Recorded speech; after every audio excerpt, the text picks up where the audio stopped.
Hi everyone. आज का मेरा ये वीडियो डेडिकेटेड है society for research in biological sciences यानी SRBS, SS कॉलेज शाहजहाँपुर और क्राइस्ट कॉलेज कानपुर और प्रज्ञा परिषद। ये 4 लोगों की एक लेक्चर सीरीज़ चल रही है जिसमें आज मेरा लेक्चर था। ये उन्हीं को डेडिकेटेड है। एक्चुअली उसकी रिकॉर्डिंग में मेरी स्लाइड्स नहीं आई और डेफिनेटली मैं स्लाइड्स बनाने में बहुत ज़्यादा मेहनत करती हूँ, बहुत सारा लिटरेचर सर्वे करती हूँ और इसीलिए मैं इसको उनको डेडिकेट करते हुए रिकॉर्ड कर रही हूँ। So guys, different types of viruses आज मेरा ये टॉपिक था और मैं असिस्टेंट प्रोफेसर बॉटनी की हूँ, department of botany, SSN girls BVPG college Kanpur. History of viruses. हम लोग पहले वायरसेस की हिस्ट्री जानने से शुरू करते हैं। एक्चुअली जो वायरसेस हैं वो एक अनजान शत्रु की तरीके से है और किसी भी अनजान शत्रु से लड़ाई करना एकदम अंधेरे में तीर चलाने जैसा है। तो इसलिए हम लोग पहले आज कोशिश करते हैं कि उसके बारे में थोड़ी सी जानकारी अर्न करते हैं।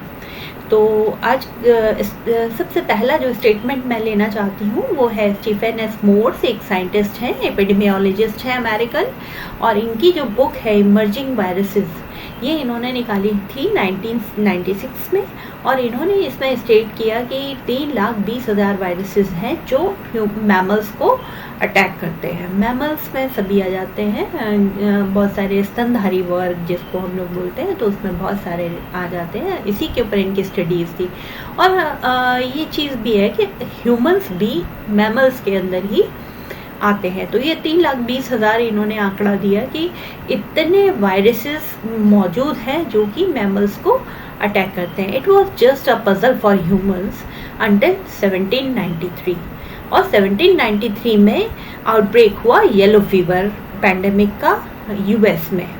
तो US की कैपिटल उस समय होती थी फिलाडेल्फिया और फिलाडेल्फिया में जो है ये पैंडेमिक आई और यहीं से इसके बारे में जानकारियाँ लेना लोगों ने शुरू कर दिया और इसके बारे में रिसर्चेस होने लगी। एपिडेमिक्स इन एंशिएंट टाइम, बहुत पुराने समय से ही जो एपिडेमिक्स हैं वो होती रही हैं। ये वायरस कोई नया नहीं है हमारे लिए, क्योंकि यहाँ पर देखिए मैंने थोड़ा सा ये ढूंढ ढांड के निकाला है कि एपिडेमिक्स 1200 BC, जब मैंने लिटरेचर सर्वे किया तो 1200 BC यानी बिफोर क्राइस्ट 1200 से जो है लगातार एपिडेमिक्स और पैंडेमिक्स आती रही हैं जो लगातार हम इंसानों को परेशान करती रही हैं। तो यहाँ पर देखिए एक छोटी सी लिस्ट है जो कि एंशिएंट टाइम में जितने भी एपिडेमिक्स हुए हैं उनसे रिलेटेड है।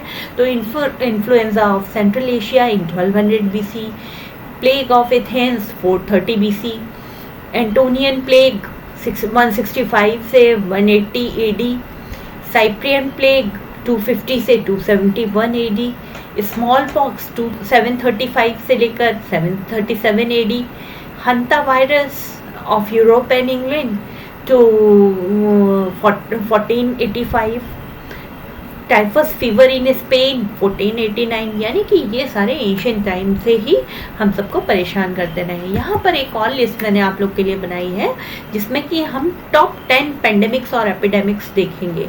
ये टॉप 10 पेंडेमिक्स और एपिडेमिक्स को समझने के पहले हम ये जान लेते हैं कि what is the difference in epidemics and pandemics. जो एपिडेमिक्स हैं वो एक लोकलाइज्ड एरिया में होती हैं, जैसे कि किसी सिटी, किसी टाउन, किसी स्टेट, किसी कंट्री, और जो अगर ये वर्ल्ड वाइड हो जाए और बहुत ज़्यादा फैल जाए तो इसको हम पैंडेमिक कहते हैं। तो फिर यहाँ पर कहीं पर एपिडेमिक्स आपको लिखा हुआ मिलेगा, कहीं पे पैंडेमिक मिलेगा। और अगर जो एपिडेमिक्स है इसका मतलब वो किसी लोकलाइज्ड कंट्री या एरिया में थी और जो पैंडेमिक्स है वो ऑल ओवर द वर्ल्ड थी। तो येलो फीवर पैंडेमिक जो फिलाडेल्फिया से शुरू हुई थी 1793 में और 1881 तक इसने लोगों को बहुत परेशान किया। इन्फ्लुएंजा पैंडेमिक, ये सेंट पीटर्सबर्ग रशिया 1989 में आई और 1990 तक इसने परेशान किया। Polio epidemic, Asian flu influenza और AIDS, Nipah virus, SARS virus, H1N1 flu, Ebola virus, Zika virus, कोविड-19 जो कि हम प्रेजेंट समय में देख रहे हैं। तो इसका मतलब है कि ये सिलसिला रुक ही नहीं रहा है और ये कोई नया भी नहीं है हमारे लिए। हाँ, हम ये कह सकते हैं कि पहले हमारा जो मीडिया था वो उतना ज़्यादा स्ट्रॉन्ग नहीं था कि हम लोग को उतनी सूचनाएं नहीं मिल पाती थी और ये जो एपिडेमिक्स और पैंडेमिक्स हैं वो बहुत ज़्यादा नुकसान कर जाती थी। लेकिन अब हमें हर चीज़ की जानकारी मिल रही है, हमारी सरकारें भी उसके लिए अवेयर हैं और हम लोग को लगातार बताती जा रही है कि हम लोग को आखिर कैसे रहना है, कैसे करना है, क्या करना है। नेक्स्ट, कार्लोस फिनले, इन्होंने जो है सबसे पहले वायरस को ढूंढने का दावा किया और 1881 में, और इन्होंने कहा कि हम वायरस को आइसोलेट करेंगे। इनके जो साथी थे वॉल्टर रीड, इन्होंने इस वायरस को आइसोलेट तो किया लेकिन 1901 तक का समय लग गया इनको। इससे पहले कि उसको आइसोलेट करते, उससे पहले ही एक रशियन बॉटनिस्ट इवानोविस्की और एक डच बैक्टीरियोलॉजिस्ट बीजरिंग दोनों काम कर रहे थे। उन्होंने टोबैको मोज़ैक वायरस को आइसोलेट कर लिया 1882 में। Beijerinck stated that this is a microorganism smaller than the bacteria. अच्छा, ऐसा उन्होंने इसलिए कहा क्योंकि जो है उस समय का जो फाइनेस्ट फिल्टर हुआ करता था, कैमल फिल्टर कैंडल, ये उससे भी पास हो गया। तो इसका मतलब इसका जो साइज है वो बैक्टीरिया से भी छोटा है। After this again an pandemic arose in 1989 to 1990। ये था फ्लू इन्फ्लुएंजा, ये जो है सेंट पीटर्सबर्ग रशिया में, अभी टेबल में हमने देखा था, और इसने 1 मिलियन लोगों की जान ली। और आज तक भी वहाँ के लोग जो सेफ्टी मेजर्स हैं, सेफ्टी प्रोटोकॉल्स हैं, उनको फॉलो करते हैं और आज तक भी वहाँ पर कोई डायरेक्ट फ्लाइट नहीं है। A huge accomplishment was achieved when Salk vaccine was developed in 1954। Jonas Edward Salk ने जो है यूएसए में ये वैक्सीन निकाला था 1954 में, लेकिन जो पोलियो के लिए ये वैक्सीन निकला था तो पोलियो आया था 1916 में, यानी कि टोटल 38 इयर्स का समय लग गया उनको ये वैक्सीन डेवलप करने के लिए। और आज तक भी पोलियो का टोटल इरेडिकेशन नहीं हुआ है। इस साल तो मैंने नहीं देखा, बल्कि साल के स्टार्टिंग से ही हम लोग जो है लॉकडाउन में चले गए, लेकिन उसके पहले लास्ट ईयर तक मैं ये देख रही थी कि पोलियो वैक्सीन के पूरे अभियान चलाए जाते थे। लोग डोर टू डोर जाके बच्चों को पोलियो वैक्सीन पिलाते थे ड्रॉप्स के फॉर्म में। तो ये जो है बहुत पुराना सब चलता चला आ रहा है। नेक्स्ट देखिए, वायरसेस आखिर है क्या? Virus is a link between living and non living. ये निर्जीव और सजीव के बीच की कड़ी है। बच्चों, अगर आपसे कोई पूछता है व्हाट इज़ अ वायरस, तो सबसे पहले कोई भी चीज़ का बिल्कुल सबसे स्पेसिफिक लक्षण बता देना चाहिए। तो वायरस का सबसे विशेष लक्षण है कि ये निर्जीव और सजीव के बीच की एक कड़ी है। जब तक ये किसी लिविंग बॉडी के अंदर रहता है तो ये वाइटल एक्टिविटीज़ परफॉर्म करता है, और जैसे ही ये लिविंग बॉडी के बाहर जाता है तो एक पर्टिकुलर समय के बाद ये पार्टिकुलेट मैटर के फॉर्म में स्टोर हो जाता है और पड़ा रहता है यूं ही। और जब इससे कोई लिविंग बॉडी मिलती है ये फिर से रिवाइव करता है और फिर से मल्टीप्लाई होना शुरू हो जाता है और सारी वाइटल एक्टिविटीज़ परफॉर्म करता है। Virus act as living inside a living body and remains inactive as particulate matter outside the host body. Every virus has its own shelf life, a duration in which it can survive without a host।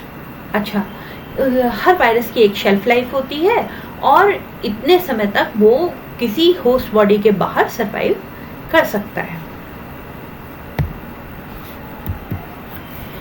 There is an incubation period for every virus in which it remains silent, showing no symptoms in the host body but can act as a carrier of the virus। एक incubation period होता है जिसमें कि ये virus किसी भी living body में रहता है बट अपने सिम्टम्स शो नहीं करता है। उसके बॉडी में पूरी तरह इसको इन्फेक्शन फैलाने में, अपने आप को इस्टेब्लिश करने में लगभग 14 डेज़ का समय लग जाता है। कई सारे वायरसेस के ऊपर रिसर्चेज हुई तो उनका जो इंक्यूबेशन पीरियड था लगभग 14 डेज़ था। तो इतना समय उसको लग जाता है अपने आप को इस्टेब्लिश करके उसके सिम्टम्स बाहर आने के लिए, तो तब तक पता ही नहीं चलता है कि ये वायरस ने आपको इन्फेक्ट किया है। तो इसको उसका इंक्यूबेशन पीरियड कहते हैं। Russian botanist Ivanovsky and Dutch bacteriologist Beijerinck isolated TMV in 1882. Beijering stated virus as Contagium vivum fluidum and named it virus. Beijering ने ही इसको वायरस का नाम दिया था और उन्होंने कहा था Contagium vivum fluidum मीन्स ये एक लिक्विड में होते हैं जो कि फ्लूइड है, कंटेजियस वाइवम फ्लूइडम। तो कॉन्टेजियम वाइवम फ्लूइडम, तो इसका मतलब हुआ कि ये फ्लूइड में रहते हैं और बहुत ज़्यादा इन्फेक्शियस होते हैं। और उन्होंने ऐसा इसलिए कहा क्योंकि उन्होंने TMV वायरस से ही इसको आइसोलेट किया था और जो इन्फेक्टेड लीव्स थी उनको क्रश करके उसका जूस निकाल के और उन्होंने उसको दोबारा से हेल्दी लीव्स पे स्प्रिंकल किया, तो फिर वो स्प्रे किया तो उसमें डिजीज़ कॉज हो गई। तो इसका मतलब ये जो फ्लूइड था उसी के अंदर उन्होंने कहा कि जो इन्फेक्शियस एजेंट है वो उसी के अंदर है, इसीलिए उन्होंने उसको नाम दे दिया contagium vivum fluidum. Virus is composed of nucleoproteins, nucleic acid plus proteins.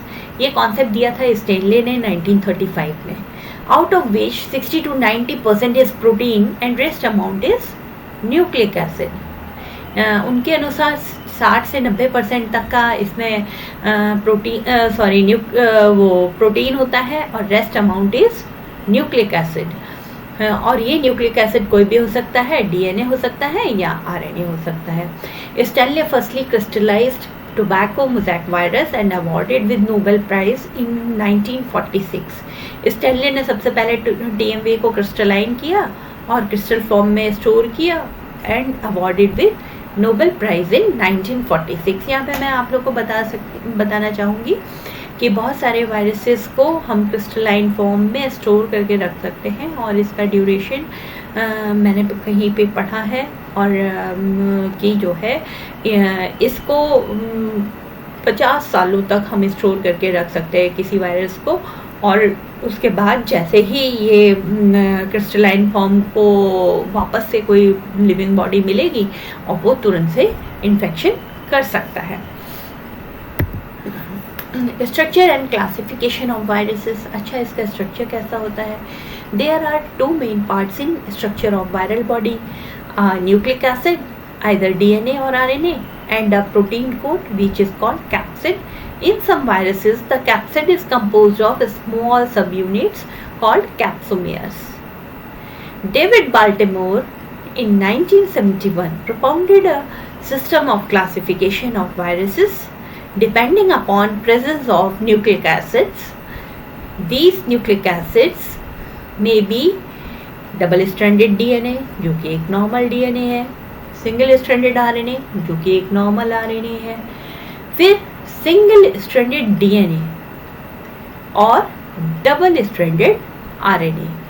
Means 4 तरीके के इसमें न्यूक्लिक एसिड्स हो सकते हैं, double stranded DNA, single stranded DNA और single stranded RNA and double stranded RNA and their replication. ये 2 चीज़ें इन्होंने कंसीडर की, उसका न्यूक्लिक एसिड क्या है और वो कैसे रेप्लिकेट करता है। इनको देखते हुए बाल्टीमोर ने 7 बाल्टीमोर क्लासेस में डिवाइड किया इन वायरसेस को। तो फर्स्ट जो इनकी क्लास है वो है dsDNA। ऐसे वायरसेस जिनके अंदर डबल स्ट्रैंडेड DNA यानी कि एक नॉर्मल DNA मिलता है। तो ऐसे वायरसेस का एग्जाम्पल है ये adeno virus, herpes virus, small pox virus. तो यहाँ पर मैंने 2 पिक्चर्स दी हुई हैं, these are of adeno virus and herpes virus. Next देखिए SSDNA वायरस और plus strand sense DNA। DNA is a single stranded DNA। SS का मतलब हुआ single stranded DNA virus which can encode mRNA जो कि मैसेंजर RNA को code कर सकता है, पढ़ सकता है।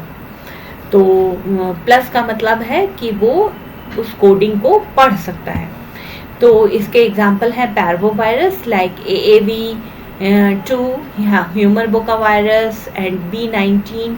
यहाँ पर मैंने जो पिक्चर लगाई है वो एक पैरवो वायरस की पिक्चर है। Next DSRNA virus, it is a simple double stranded RNA virus, but the double stranded RNA is not a normal RNA। जब भी हम RNA की बात करते हैं तो हमारे सामने जो पिक्चर आती है वो सिंगल स्ट्रैंडेड सिंपल RNA की आती है, लेकिन इसमें डबल स्ट्रैंडेड RNA होता है। तो इसका एग्जाम्पल है रियो वायरस, और ये जो है रियो वायरस की पिक आप देख रहे हैं। नेक्स्ट प्लस SSRNA वायरस और प्लस स्ट्रैंड सेंस और सेंस RNA।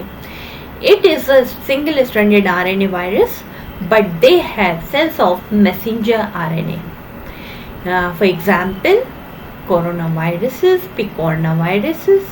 तो फिर ये जो कोरोना वायरसेस और पिकोना वायरसेस हैं, ये सारे क्या करते हैं कि ये जो सिंगल स्ट्रैंडेड RNA है, ये कोडॉन जो को रीड कर सकते हैं।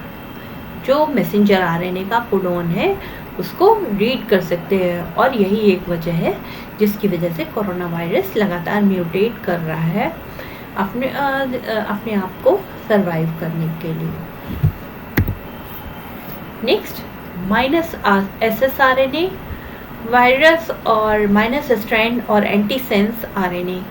It is a single stranded RNA virus, but they have no sense to read messenger RNA codon. For example, orthomyxovirus and rhabdovirus. Okay, और ये जो मैंने नीचे पिक लगाई है, this is the picture of orthomyxovirus. Next number 6, SSRNA RT viruses or plus strand sense RNA. These are very specific type of viruses as they show RNA and in intermediary stages of formation of DNA. तो ऐसा virus है जिसमें mainly तो RNA होता है, लेकिन DNA उसकी intermediary stages में कहीं कहीं दिखाई देता है। इस तरह के वायरसेस का एग्जाम्पल है रेट्रोवायरस, और this is the picture of retrovirus. Number 7 is DNA or RT viruses. These are specific double-stranded DNA viruses with RNA intermediate in their head cycle, यानी कि बेसिकली इसमें DNA होता है डबल स्ट्रैंडेड, लेकिन intermediary stages में कभी कभी RNA भी दिखाई देता है। तो इस तरीके के वायरस का एग्जाम्पल है HepaDNA viruses and hepatitis B viruses. Next यहाँ पर एक और इंटरेस्टिंग चीज़ मैं आपको बताना चाहती हूँ। ये देखिए, मैंने 2 वायरसेस की पिक्चर लगाई है। जो फर्स्ट पिक्चर है ये है 5X174 the known smallest virus, और इसका जो डाया होता है वो लगभग 20 नैनोमीटर होता है। और इधर दूसरी पिक्चर है, इट इज़ मिमी virus, it is the largest known virus in on the earth. तो मिमी वायरस अधिकतर हेक्सागोनल और एंगुलर होता है, और इसका जो डायामीटर होता है वो लगभग 500 नैनोमीटर होता है। तो मतलब 20 नैनोमीटर से लेकर 500 नैनोमीटर तक उसका रेंज है वायरस का, कि फर्स्ट जो स्मॉलेस्ट है वो 20 नैनोमीटर और जो लार्जेस्ट है वो 500 नैनोमीटर का वायरस है। अब control of virus, as far as the control and medication is concerned, there is no proper medicine of viruses. Only the thing which can protect us from viral infection is vaccine. The vaccine develops an immunity in our body to fight against particular virus. But each virus require a particular vaccine. मतलब हर virus के लिए एक अलग vaccine की ज़रूरत होगी। Louis Pasteur, who was French biologist, bacteriologist and a chemist, and is known as father of immunology, क्योंकि इन्होंने पहला वैक्सीन बनाया था फर्स्ट वैक्सीन इन्होंने पहले एनिमल्स के लिए बनाया था, एंथ्रेक्स डिजीज़ के लिए, और लेटर ऑन 1885 में इन्होंने फर्स्ट ह्यूमन वैक्सीन भी बनाया जो कि रेबीज़ के लिए था। जैसे आप लोग को पता ही है कि रेबीज़ जो है बंदर के काटने से या डॉग के काटने से वैक्सीन उसके लिए होता है, तो उसको रेबीज़ का वैक्सीन इन्होंने लुइस पाश्चर ने बनाया था। अब precautions is better than cure. Precaution हमेशा ही क्योर से बेटर है, क्योंकि यहाँ पर आप जानते हैं कि वायरसेस के लिए कोई भी प्रॉपर मेडिसिन नहीं है।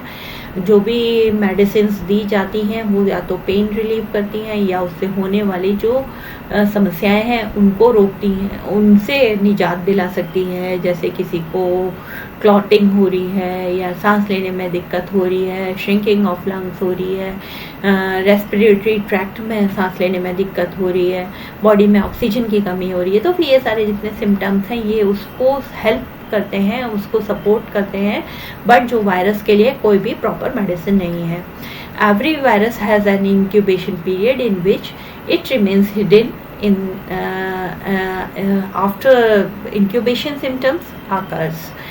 Most of the viruses have an incubation period of 14 days. So as in smallpox, chickenpox, viral fever, corona, etc. In case of COVID-19, a person with high immunity like youngsters don't show the symptoms and act like silent carriers. Social distancing and sanitation can only save us from infection. Keep on washing hands consistently and sanitize hands with alcohol-based sanitizers. और यहाँ पर alcohol based sanitisers use करने की बात हो रही है, तो मैं आपको बताना चाहती हूँ कि मतलब अल्कोहल बेस्ड सैनिटाइज़र्स जब भी हम लगाएं तो उसको थोड़ी देर तक वेट रहने दें, जिससे कि चाहे वो सैनिटाइज़र हम किसी सरफेस पर लगा रहे हैं, किसी हाथ पे लगा रहे हैं, कहीं पे किसी चीज़ पर लगा रहे हैं, तो उसको थोड़ी देर वेट रहने देना चाहिए, जिससे कि जो वहाँ पर वायरस है उसकी प्रोटीन कोड डिज़ोल्व हो जाए। अच्छा, उसका प्रोटेक्टिव प्रोटीन कोड डिज़ोल्व हो जाएगा तो अंदर वाला जो न्यूक्लियर प्रोटीन है वो ज़्यादा देर तक सरवाइव नहीं करेगा, वो खुद से इन्फेक्शन नहीं कर पाएगा, क्योंकि वो खुद जल्दी ही डेड हो जाएगा। तो इसलिए जो है अल्कोहल बेस्ड सैनिटाइज़र्स लेने की बात होती है। और इसके अलावा एक और भी कॉन्सेप्ट समझ में आ रहा है कि इस समय पर कहा जा रहा है कि ये एयरबॉर्न भी है, क्योंकि एयर में जैसे जो भी पार्टिकल्स जाते हैं वो काफ़ी देर तक एयर में रहते हैं, और जितना वो घूमते रहते हैं वहाँ पर तो उनका सरफेस एरिया कम होता जाता है और उनका साइज़ छोटा होता जाता है, और जितना ही साइज़ छोटा हो जाता है वो उतना ही ज़्यादा ख़तरनाक हो जाते हैं, उतने ही इन्फेक्शियस होते हैं। तो इसीलिए हम लोग को मास्क के साथ साथ फेस शील्ड का भी यूज़ करना चाहिए, जिससे कि आईज से, नोज़ से, मास्क तो सपोज़ हमने अपने माउथ पे और नोज़ पे लगा लिया, लेकिन आईज़ के ऊपर प्रोटेक्टिव कवरिंग की जब ज़रूरत होगी तो हमें फेस शील्ड की ही ज़रूरत पड़ेगी। तो इसलिए हमें ये सब प्रोटेक्टिव मेजर्स को यूज़ करना चाहिए, और जो गवर्नमेंट के गाइडलाइंस हैं उनको फॉलो करते हुए अपने आप को सेफ़ रखना चाहिए, और अपनी सेफ्टी और दूसरों की सेफ्टी का भी ध्यान देना चाहिए। और कोविड-19 ने ही हम लोग को ये मौका दिया है कि आज हम लोग इस प्लेटफॉर्म पर एक साथ हैं। तो जहाँ पर एक नेगेटिव थिंकिंग होनी चाहिए, थोड़ी सी पॉजिटिव थिंकिंग भी होनी चाहिए।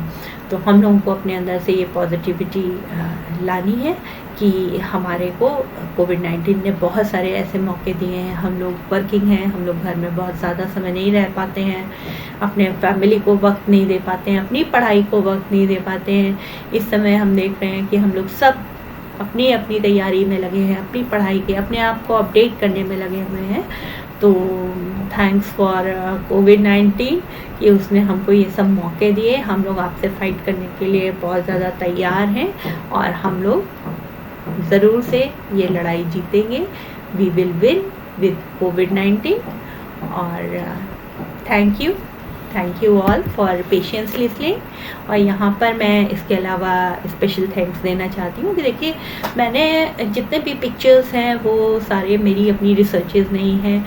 हम लोग के टीचर्स का काम है नॉलेज लेना एंड उसको डिस्ट्रीब्यूट करना, मतलब उसका एक्सपेंशन ऑफ नॉलेज करना। तो हम लोग कहीं से नॉलेज गेन करते हैं और उसको एक्सपैंड करते हैं। तो ये मैंने नॉलेज भी बहुत सारे रिसोर्सेज से ली है। और साथ साथ मैंने जो पिक्चर्स हैं वो शटरस्टॉक एक साइट है जिसमें कि बहुत अच्छे पिक्चर्स दिए हुए हैं, तो मैंने उन पिक्चर्स को वहाँ से लिया है। तो उसके लिए उनको भी थैंक्स। Thank you all.